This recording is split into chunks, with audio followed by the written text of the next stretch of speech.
오늘 또 그대의 최고의 날입니다. 임은미 선교사 묵상입니다. 2020년 12월 13일 주일 최고의 날, 하나님의 임재하심을 경험하면 역대상 15장. 오랜만에 전도수기 한 편 올린다.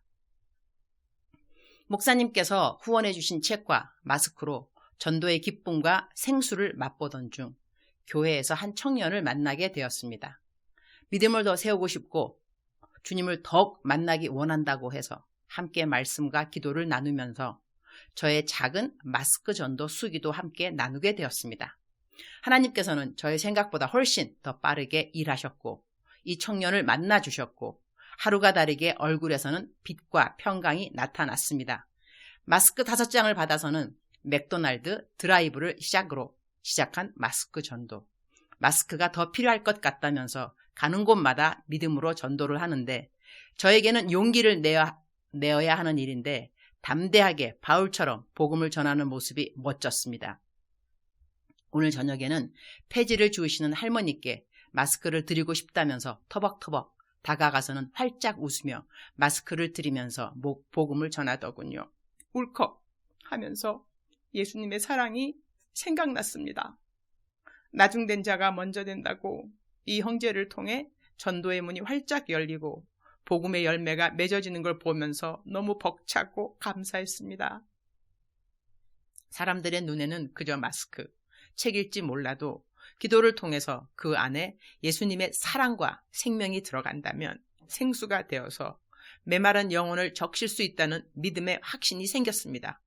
최근 수술 부작용으로 병원 앞에서 1인 시위를 하는 분께 목사님의 전도책을 드렸을 때는 저의 영도 함께 애통하면서 울었습니다.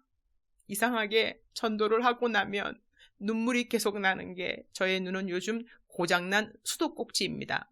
어쩌면 주님은 우리를 위해서 수확할 곡식들을 주변에 많이 주셨는지도 모릅니다.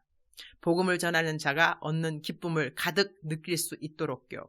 요즘 매일 새롭고 기쁩니다. 코로나로 카페에 착석을 못할 때에도 주님은 오히려 더 바쁘게 일하십니다.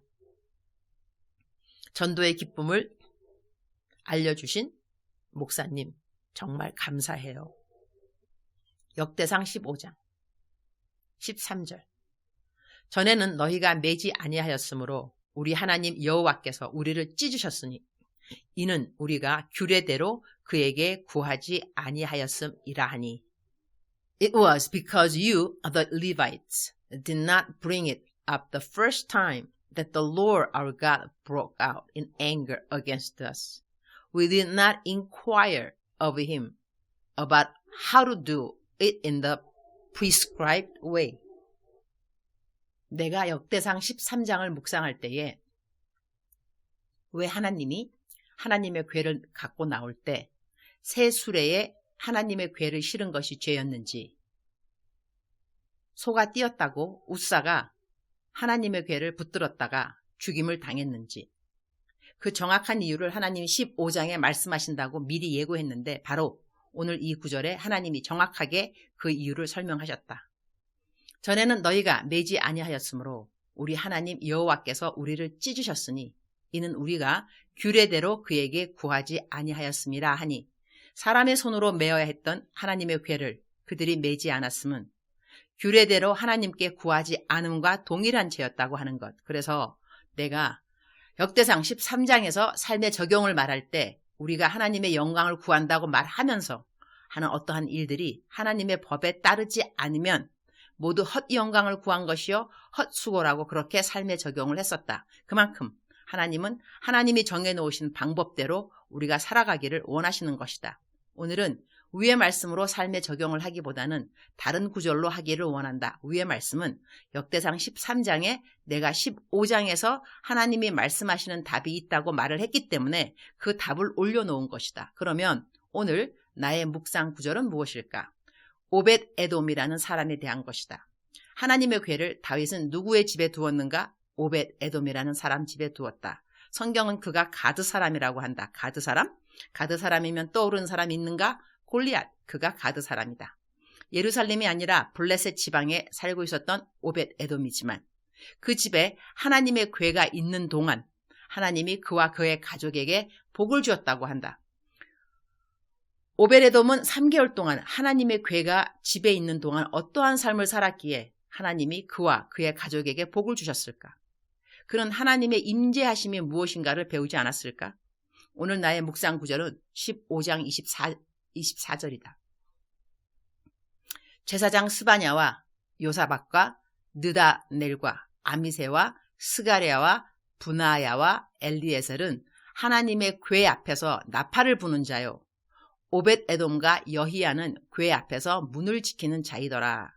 궤 앞에서 문 지키는 자의 이름에 오벳에돔이 있다.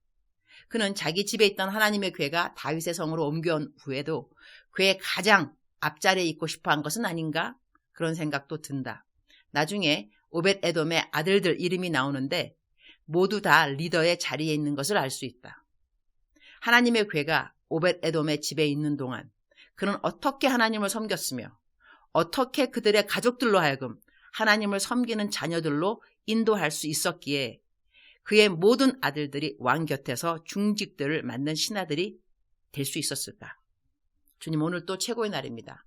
하나님의 임재함에 거하는 것이 얼마나 소중한 자리인지, 그 자리를 얼마나 사모해야 하는지, 그리고 자녀들에게도 그 자리의 중요성을 얼마나 강조하고 그리고 부모로서 본을 보여야 하는지에 대한 중요성을 생각하게 됩니다. 저에게 하나님을 더더욱 진심으로 사랑하는 마음을 주옵소서. 그리고 그 사랑이 우리들의 이웃에게도 가족에게도 전해지도록 도와주옵소서. 하나님의 임재하심에 거하는 그 마음의 소원이 이 땅의 어떤 것으로도 타협되지 않도록 도와주옵소서. 오늘은 주일, 요즘 제가 매주 한국말로 주일 설교를 하는 상황이 있습니다. 설교 잘 하도록 도와주시고 저희 현지인교회 예배에도 주님의 크신 기름 부으심을 허락하여 주옵소서. 매주 성경 말씀 필사를 숙제로 내어주고 상을 주는데 요즘 90% 이상의 성도님들이 성경 필사를 숙제로 해와서 너무 감사합니다. 주님 사랑합니다. 주님 감사합니다. 오늘 또 우리 주님 저를 보시면서 하루 종일 기쁘시면 참 좋겠습니다. 사랑하는 그대여. 사랑하는 그대여. 대답하고 계시죠? 사랑하는 그대여. 여기는 지금 비가 막 내리고 있습니다. 빗소리가 들리시는지요? 오늘은 거룩한 주일입니다. 하나님의 임재하심, 하나님의 임재하심. 하나님의 임재하심은 무엇인가? 우리가 예배라는 것은 예배를 통하여서 하나님의 임재하심을 정말로 가깝게, 찐하게, 깊게 느끼는 그 시간이 예배의 시간이 아닌가 합니다. 예배를 다녀오면 하나님의 임재함에 거했다가 집으로 돌아오는 그러한 마음이 있어야 되겠죠? 사랑하는 그대여, 오늘 비대면이든지 아니면 대면 예배를 드리든지 간에 신령과 진정으로 예배하는 그대가 되기를, 또한 하나님의 임재하심을 경험하고 집으로 돌아오는 그러한 예배가 되기를 축복합니다. 사랑하는 그대여, 사랑하는 그대여, 하나님께서 그대를 잊지 않으셨습니다. 오늘도 기억하고 계시며 그대의 이름을 친히 부르고 계십니다. 사랑하는 그대여, 사랑하는 그대여, 하나님이 그대 이름 부를 때 항상 얼른 대답하시고 하나님하고 정말로 더욱더 친밀한 그러한 관계가 형성되는 오늘 되기를 축복합니다. 사랑하는 그대여, 사랑하는 그대여, 사랑하는 그대여 축복합니다. 힘내시옵소서. 하나님께서 그대를 크게 도와주실 것입니다. 아자, 사랑합니다. 축복합니다. 오늘 또 그대의 최고의 날입니다.